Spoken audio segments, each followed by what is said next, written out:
Hello, here we are at the Global Forum on Energy Transition at the Florence School of Regulation.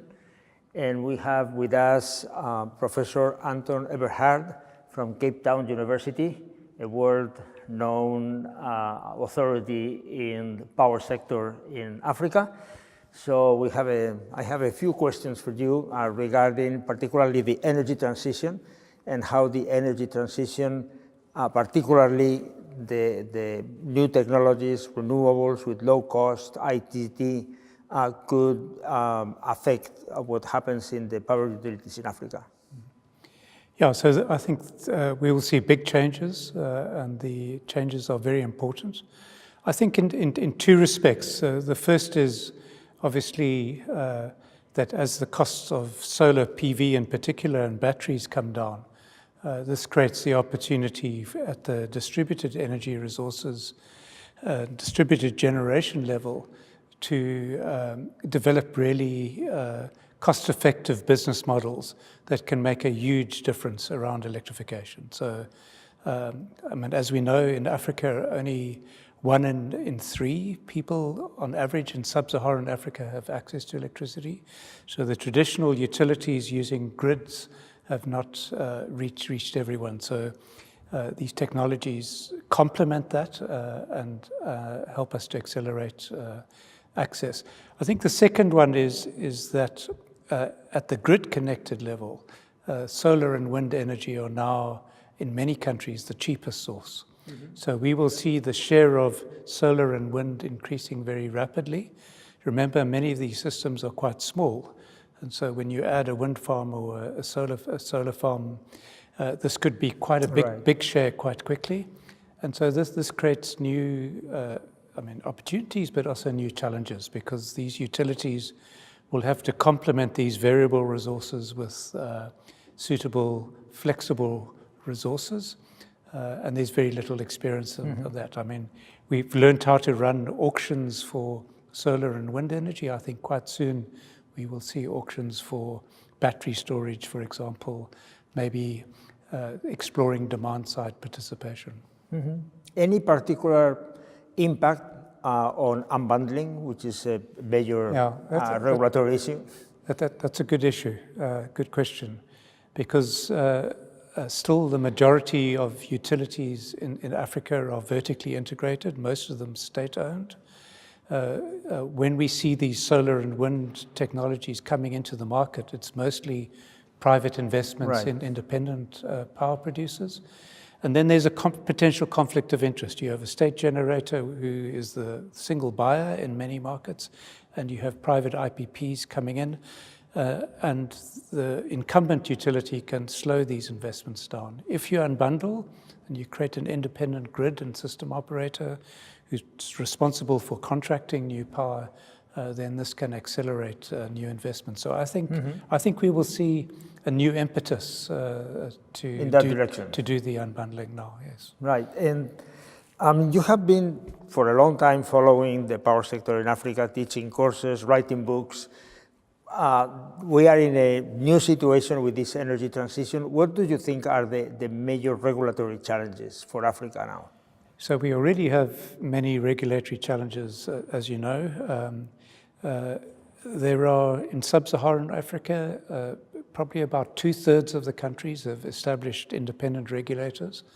And they have many issues just in conventional regulation, just building the capacity to do cost of service or rate of return regulation. So there are lots of challenges around capability, making consistent and transparent decisions.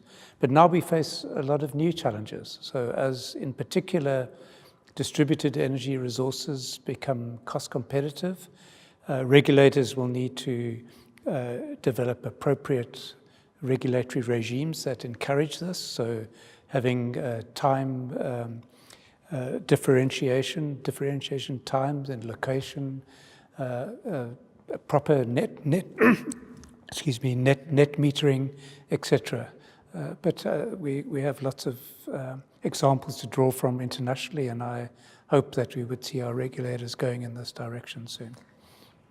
Looking into the future, do you think that planning, which sometimes people consider that, well, we are in markets and we don't have to plan and the market will decide and all that. Do you think that planning has value and it is necessary, it's convenient in Africa? This was one of the big mistakes that many countries made, that when they passed electricity laws which permitted the entry of the private sector, then the responsibility for planning often shifted from the incumbent utility. Previously, when the utility was responsible for everything, they did the planning, they did the procurement, they built the plants. But as we bring in other players, the responsibility for planning often shifted from the national utility to government, to the Department of Energy, where they often didn't have the capacity. They often contracted this function out to consultants, not updated often enough. And most critically, they stopped connecting the planning to the timely initiation of competitive tenders for new capacity. So I think this is a big issue. Doing good electricity planning, which is flexible, which is dynamic, it's updated often, it maps out the mix of energy, least cost mix of energy resources going forward, and serves as a guide, as I say, to the competitive procurement process. We really need to get this in place to ensure energy security. Right. Well, I understand that you are going to publish very soon a review of the situation of the power sector in Africa. Yeah, we've just been doing a really fascinating study for the African Development Bank, where it was backward-looking. We reviewed the progress in power sector reforms over the last 20 years, 25 years, and try to assess how successful that has been in improving performance and bringing new investment in. So that was interesting, but almost more interesting was the second part of the study, which was forward-looking, which was to say, so to what extent are utilities and governments and regulators in Africa aware of these extraordinary changes that are happening internationally, new, disruptive, low-cost technologies coming in, which will imply changes to the traditional utility model.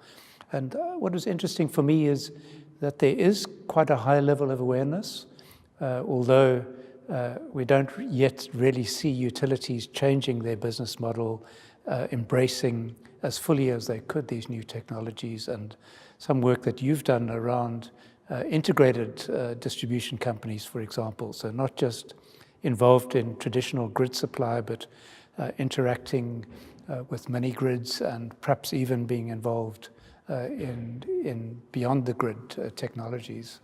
These would be very interesting developments in the future. Well, I hope that it will be published soon, and for those who are listening to us, they will have the opportunity of knowing your opinions on these topics. Thank you. Thank you very much.